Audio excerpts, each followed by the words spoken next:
नमस्कार मंडळी, good morning. तर चला बघूया माझा आजचा दिवस कसा जातोय. तर व्लॉगची सुरुवातच बाबूच्या रडण्यापासून झाली. मी चाललेलो सोनूला स्टॉपवर सोडायला, तर येऊ लागलेला पाठी, मला ने. मग त्याला बोललो सॉरी बोल तरच नेईन. तर बिचारा सॉरी बोलला बघा. बाहेर आलो आणि लागला पाऊस, तर हिला बोललो तूच जा एकटी, चालत चालत लगेच पोचशील. तर नाही, तिला आयताच जायचा होता. मग काय काढली गाडी आणि गेलो हिला घेऊन स्टॉपवर.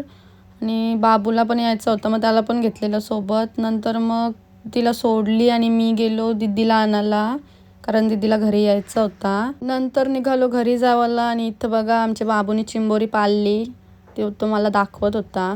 रस्त्यात पोचलो आणि आम्हाला भेटली पायल तिथं, मग तिला पण घेतली आम्ही सोबत. आणि मग गेलो आम्ही कोपरवलीला, कारण आम्हाला संध्याकाळी पप्पांचा बड्डे सेलिब्रेट करायचा होता सोनारला. तर मग इथं केक आणि शर्ट वगैरे घ्यायला आलेलो. शर्ट वगैरे घेतला आणि मग गेलो इथं केक शॉपमध्ये, तिथून घेतला केक आणि मग निघालो आम्ही घरी जायला. आणि आम्ही बघा किती जणी गाडीवर बसलेलो. मग नंतर गोष्टी करत करत आम्ही पोचलो घरी. आणि ह्या बघा जरा मेंटली थोडा प्रॉब्लेम झालाय, समजून घ्या. डिप्रेशन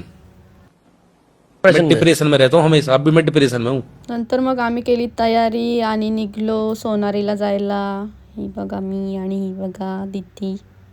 आणि मी इथं तोच विचार करत होतो का मी कॅमेरा चालू केला आणि ही येत कशी नाही, ती आली बघा. मग आम्ही निघलो जायला सोनारला आणि पोचलो सोनारला. तर इथं बघा सोनू लवकरच आलेली आणि तिचा आउटफिट बघा कसला भारी आहे. थांबा मी अजून पुढच्या व्हिडिओमध्ये पण दाखवत आहे. आणि इथं आम्हाला आणलेला सोनूने खायला आणि बघा आउटफिट बघा कसला भारी आहे. मग आम्ही तिथूनच आलो काकूंच्या इथं आणि काकू पण पायलसारख्या डिप्रेशनमध्येच होत्या मला वाटतंय. नंतर मग आलो सोनूंच्या इथं आणि इथं घेतला आम्ही केक कापायला. आणि पप्पांचा अगोदर बड्डे झालेला, पण आम्ही तेव्हा आलो नाही, आम्हाला यायला नाही भेटला, म्हणून मग आम्ही आत्ता आलो आणि केला बड्डे सेलिब्रेशन. मग झाला बड्डे सेलिब्रेशन. आणि इथं बघा यांचं बघा दोघांचं काय चाललं आहे, म्हणजे नेवाची लायकीचीच नाही दोघा कुठं. आणि इथं बघा ही सोनू बाबूची ॲक्टिंग करून दाखवतंय, बाबू कशी नाटकं करतंय. वाह क्या ॲक्टिंग कर रहा है, वाह. मग आम्ही जेवलो वगैरे आणि निघलो घरी जायला. तर यांना बघून आजचा ब्लॉग इथंच एंड करूया. Thank you, bye.